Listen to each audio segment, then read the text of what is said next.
Podemos decir que los ojos son las ventanas del cuerpo, porque revelan los sentimientos interiores.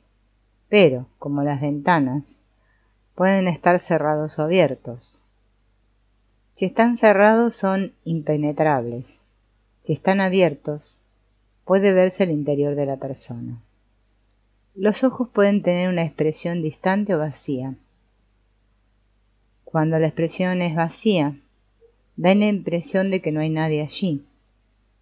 Esta es la mirada de los esquizoides. Al mirar esos ojos se recibe la impresión de su oquedad interior. Los ojos distantes indican que la persona está lejos, en algún lugar remoto. Podemos hacerla volver atrayendo su atención.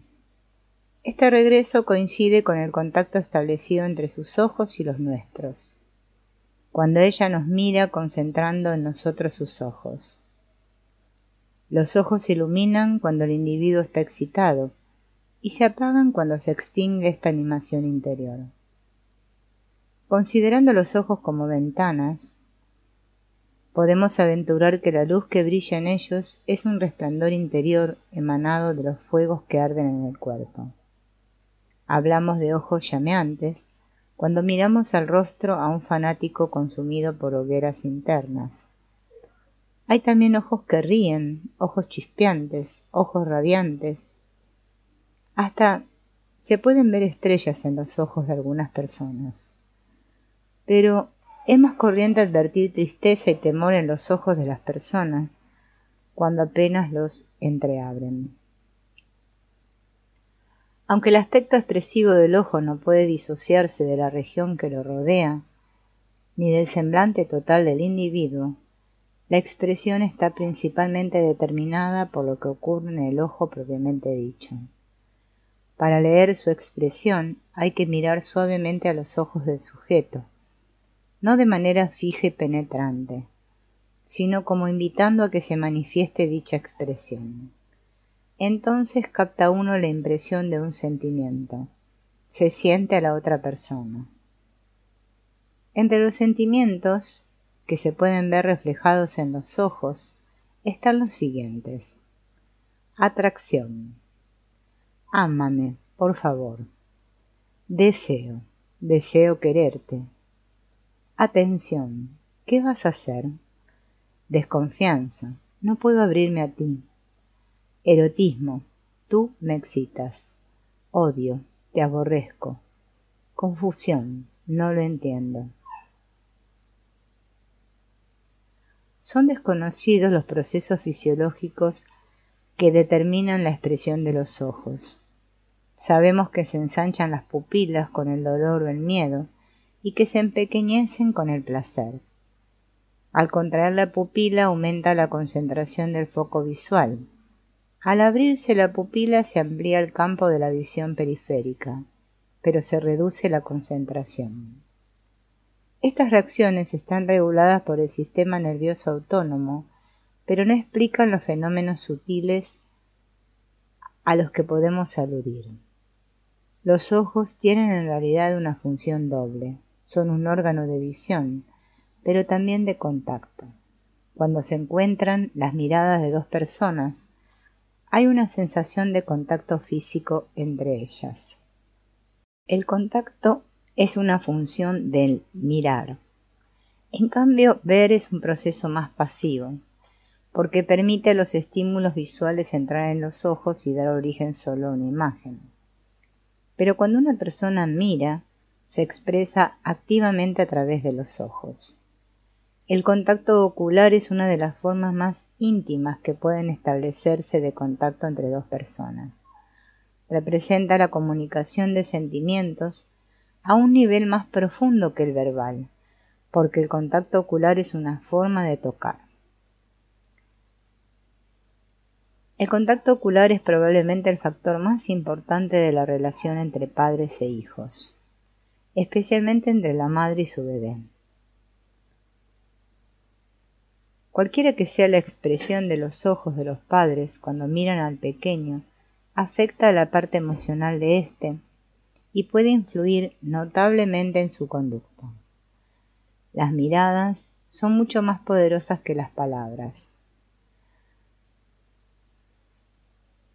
No son únicamente las miradas de odio las que lesionan la personalidad de un pequeño.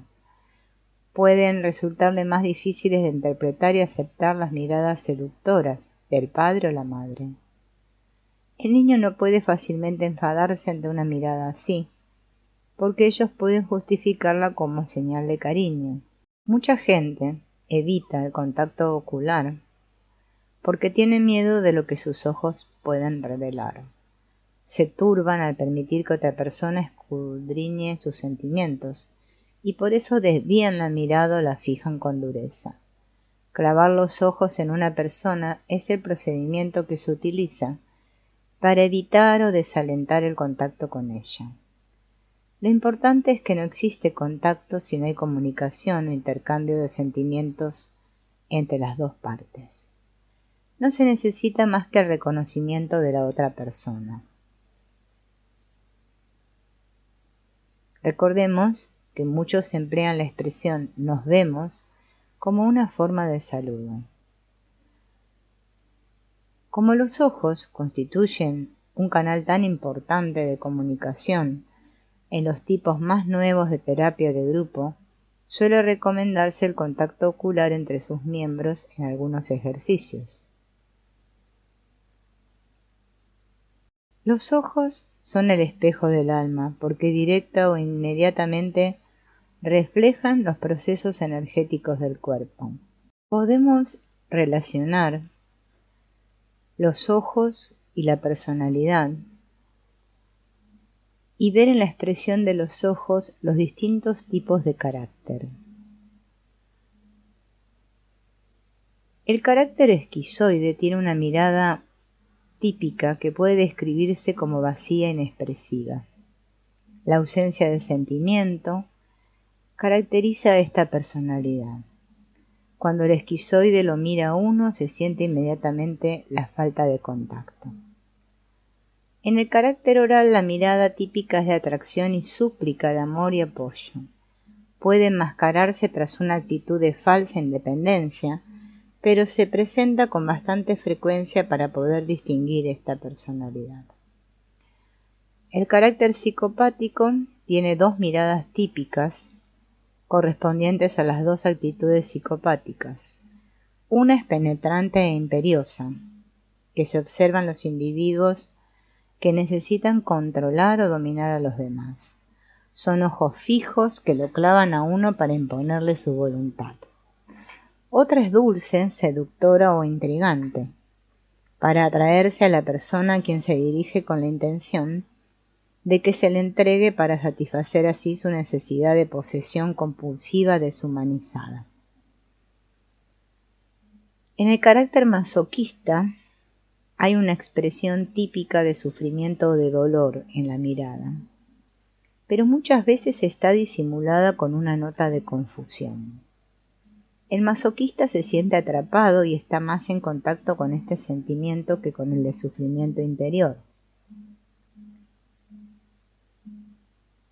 El carácter rígido suele tener ojos bastante intensos y brillantes, pero cuando la rigidez es notable, se endurecen, aunque sin perder su brillo.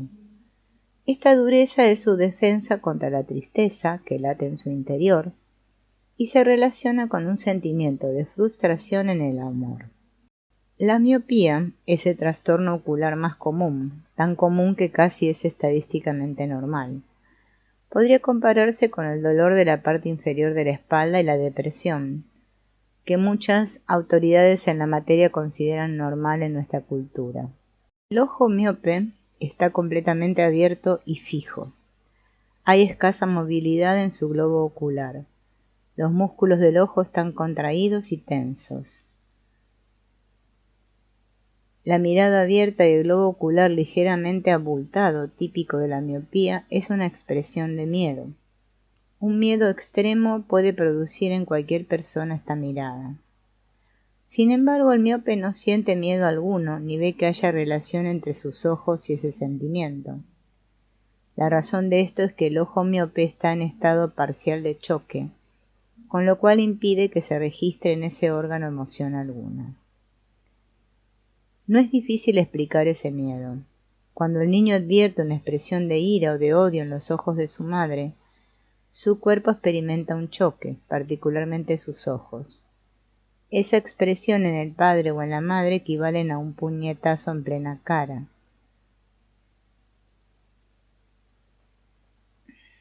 Cualquier miedo constituye un choque momentáneo para el organismo.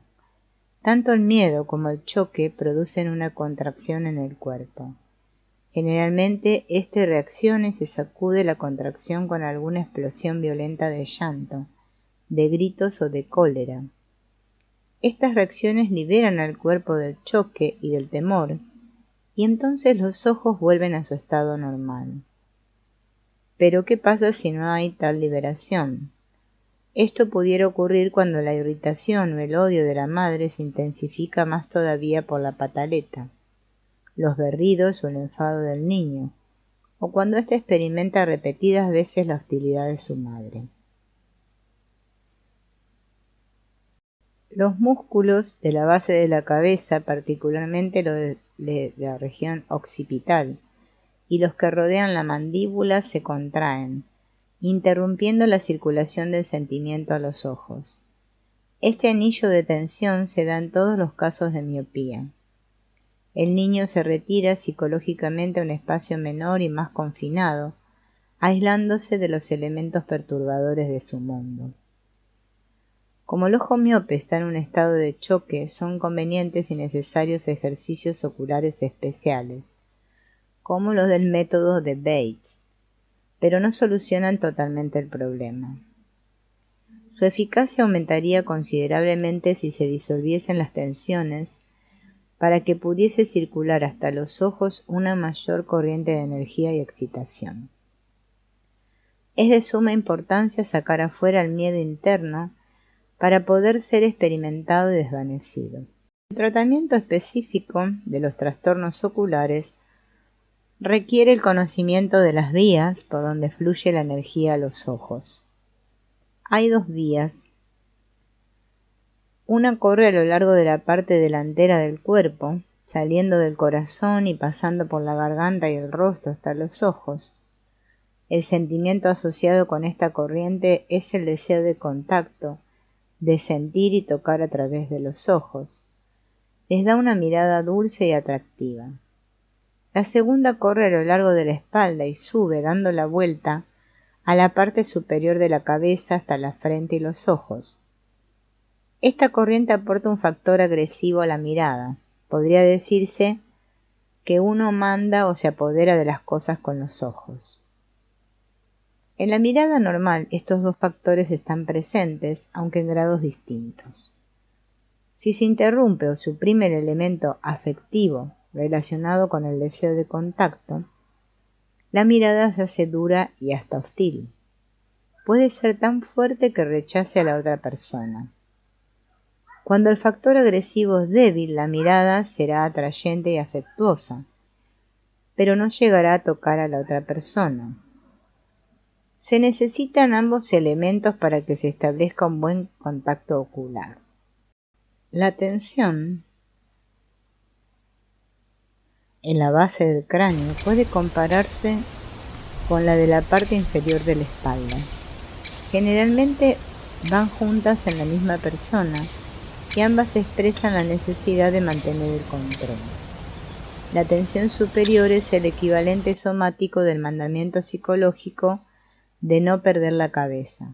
Esto quiere decir, no dejes que tus sentimientos escapen a tu control.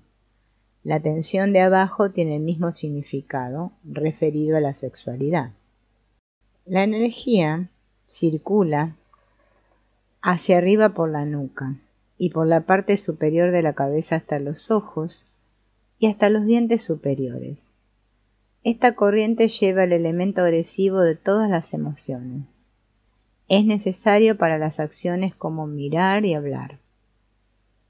Si ponemos una tapa encima de nuestras agresiones, se formará inevitablemente una presión contra ella, que es la que causa la jaqueca. La tapa es metafórica, pero en algunos casos toda la parte superior de la cabeza está tensa y funciona como si fuese una tapa. En estos casos, la jaqueca se experimenta sobre toda la cabeza. En otros, hay una banda de tensión en torno a la cabeza, al nivel de la frente, que impide pasar a los impulsos agresivos. Fórmase una presión alrededor de la banda y el dolor se siente en general a través de la frente y a veces en la parte posterior de la cabeza. Cuando se despejan estas tensiones desaparece la jaqueca. También puede eliminarse el dolor de cabeza expresando el sentimiento que está bloqueado. Pero es raro que la persona a quien le duele sepa qué es lo que está molestándola. Cuando el conflicto es consciente se percata uno del sentimiento. Esto quiere decir que ha llegado a la superficie de su mente. Puede tenerse la cabeza tensa, pero esto no es lo mismo que una jaqueca. La jaqueca se debe a fuerzas inconscientes. El sentimiento y la tensión que lo bloquea está por debajo del nivel de la conciencia. Lo único que se siente es el dolor de la presión. Esto explica que la jaqueca pueda persistir largo tiempo, como en el caso de algunas personas. La hemicrania se produce por el bloqueo del sentimiento de desear, que se transmite principalmente a lo largo de las arterias. Todo paciente con hemicrania tiene un problema sexual de atrapamiento, que no tiene nada que ver con su actividad sexual. La jaqueca brota del bloqueo de un elemento afectivo y erótico de la sexualidad. El sentimiento sube a la cabeza en lugar de afluir al aparato genital donde podría descargarse. La mitad superior del cuerpo no contiene esta salida. Llorando y gritando puede mitigarse la tensión inmediata, pero con eso no se resuelve el problema, sino con la capacidad de tener un orgasmo.